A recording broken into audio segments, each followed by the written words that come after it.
Hello friend, मैं हीरा कुमार हाजिर हूँ अपने एक नए टॉपिक के साथ। मेरा आज का टॉपिक है स्क्रबर, जिसके अंतर्गत हम जानेंगे व्हाट इज़ स्क्रबर, स्क्रबर क्या होता है, मेन पार्ट्स ऑफ स्क्रबर,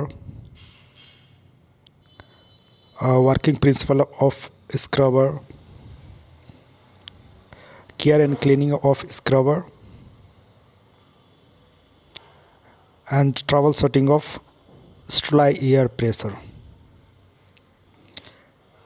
आगे बढ़ने से पहले अगर आप मेरे चैनल पर नए हैं तो प्लीज़ चैनल को सब्सक्राइब कर लें और साथ ही बेल आइकन को भी प्रेस कर लें ताकि मेरे आने वाले अपडेटेड वीडियो का नोटिफिकेशन आपको टाइमली मिलता रहे।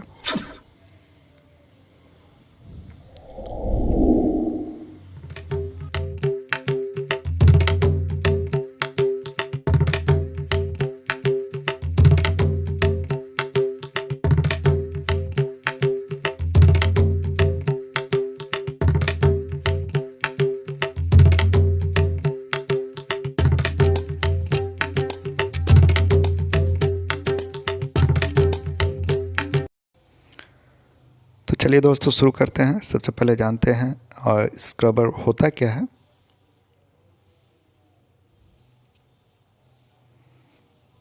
अगर इसकी डिफिनेशन की बात करें तो ये scrubber is a cleaning device और process whose main purpose is to neutralize harmful component in industrial air और वेस्ट गैस सिस्टम। इंडस्ट्री में जो हार्मफुल कंपोनेंट होते हैं उसको न्यूट्रलाइज करने के लिए नॉर्मली स्क्रबर का यूज़ किया जाता है।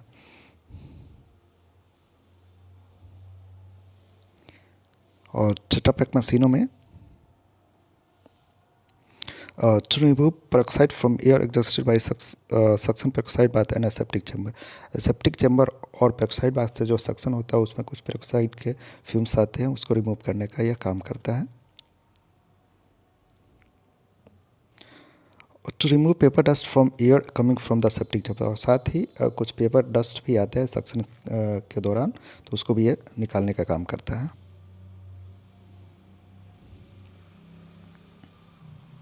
अब देखते हैं ये लगा हुआ कहाँ रहता है। Suction line of aseptic chamber के सक्शन लाइन और इनलेट कंप्रेसर के पे यह लगा हुआ रहता है।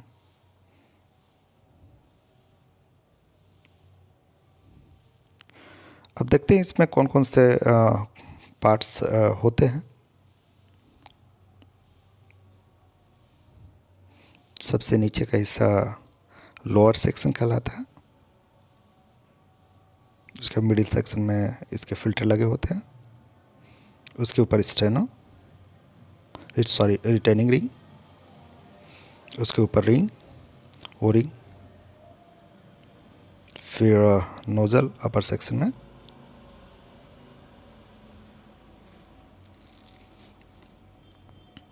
तो इसके ये मेन पार्ट्स हो गए। अब जानते हैं कि यह काम कैसे करता है।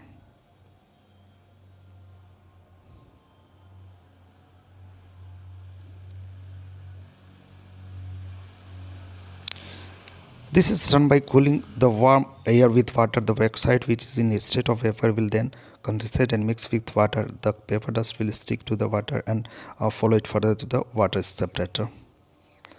यह कूलिंग वाटर के द्वारा संभव हो पाता है। जब पेरोक्साइड सक्शन किया जाता है सेप्टिक चैम्बर से तो यह एक वेपर के रूप में रहता है। यहाँ आते ही जब वो कूलिंग वाटर उस पर मिक्स होता है तो वह कंडेंसेट होकर हो जाता है और पेपर डस्ट उस पर चिपक जाते हैं, यानी पेपर डस्ट वाटर के साथ मिक्स हो जाते हैं और वो वाटर में मतलब चिपक जाते हैं और आगे सेपरेटर में जाके वो सेपरेट हो जाते हैं। अगर आप मेरा इससे पहले का वीडियो सेपरेटर नहीं देखो तो उसे ज़रूर देख लें।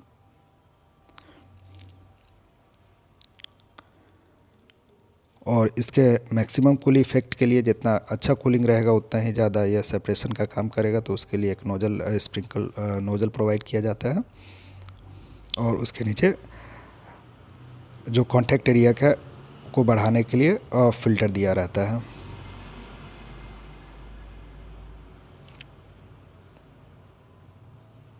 या फ़िल्टर वाटर और एयर के कॉन्टैक्ट एरिया को बढ़ा देता है।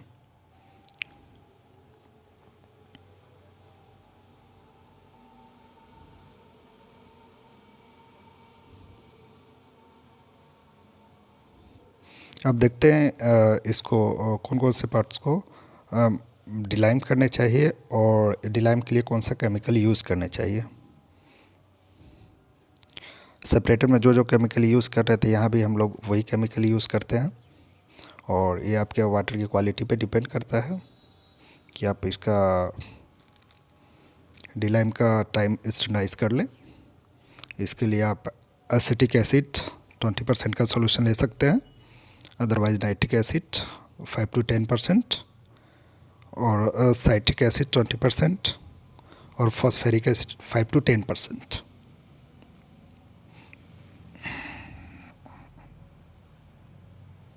अब देखते हैं कि कौन कौन से पार्ट्स इसके डिलाइम करने चाहिए।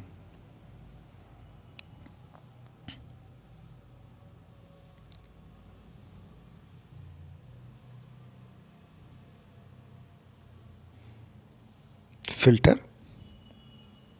नोजल और रिटेनिंग रिंग, इनको आप डिलाइम के लिए रख सकते हैं।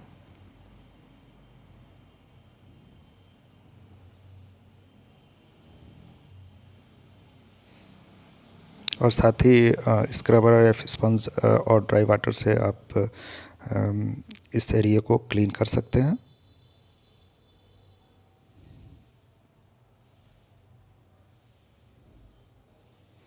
इसके अंदर के सारे पार्ट्स को अगर आप डिलाइम करने के लिए रखें, उस दौरान इसको आप क्लीन करके और फोर्स एयर से ड्राई करने चाहिए। उसके बाद ही डिलाइम वाले पार्ट्स इसमें लगाने चाहिए।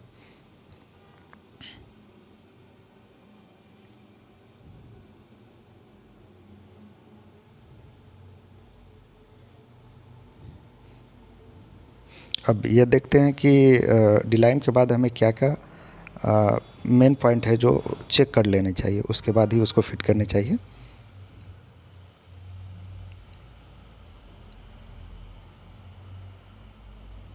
सबसे पहले तो ये चेक कर लेना चाहिए और क्लीन कर लेना चाहिए कि नोज़ल उसके साफ़ है या नहीं। अगर नहीं है तो उसको साफ़ कर लेने चाहिए। जिसमें आप नीडल या फोर्सियर का इस्तेमाल कर सकते हैं। अगर इसके ओरिंग भी वॉर्न आउट है तो उसको भी रिप्लेस कर देना चाहिए।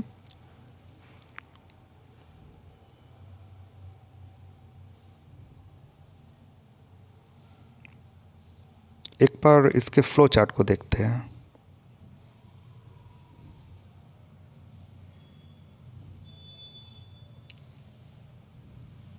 ये हमारा स्क्रबर, ये हमारा हुआ सेपरेटर। सक्शन लाइन पे स्क्रबर लगा हुआ था और डिस्चार्ज लाइन पे सेपरेटर लगा हुआ था। सक्शन लाइन के थ्रू जो भी सेप्टिक चैम्बर से एयर सक किया जाता है, जिसमें पेरोक्साइड के वेपर या और पेपर डस्ट रहते हैं, वो सेपरेटर के द्वारा निकल के वापस से पीएचई में जाते हैं और ये हमारा सर्कुलेशन चलता रहता है। इसको और भी अच्छे तरीके से देखने के लिए आगे का स्लाइड देख सकते हैं।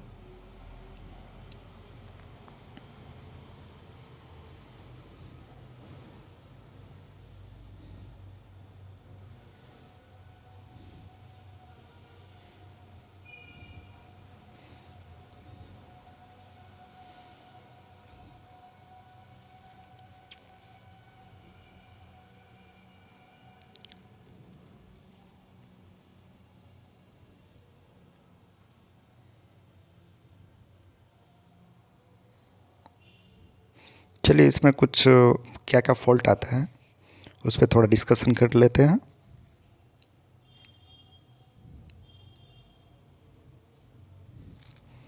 ओम के आंसर नॉमिनल जो हमारा स्लाइफ और प्रेशर डिफाइन किया गया है वो अराउंड 0.3 फारा होता है। अगर इससे ज़्यादा या कम हो तो हमें क्या चेक कर लेनी चाहिए उसको देखते हैं।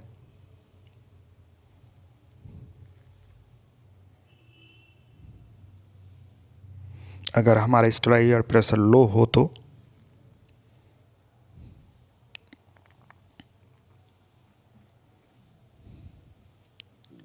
तो इसका reason, if in the Stray air system may be due to leakage in the Stray air system pipe. लो है तो कहीं से लीकेज है, या फिल्टर ब्लॉक है, या फिर हमारा जो कंप्रेसर है वो सफिशेंट प्रेशर ही डेवलप नहीं कर पा रहा है। तो इन पॉइंट को आप चेक कर सकते हैं अगर आपका स्ट्राई एयर प्रेशर लो हो रहा है।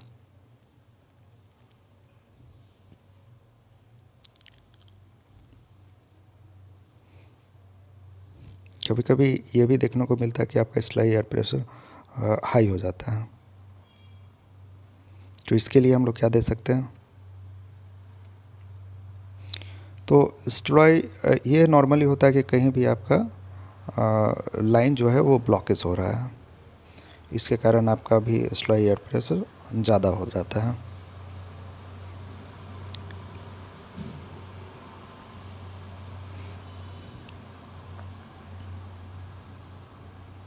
थैंक यू दोस्तों।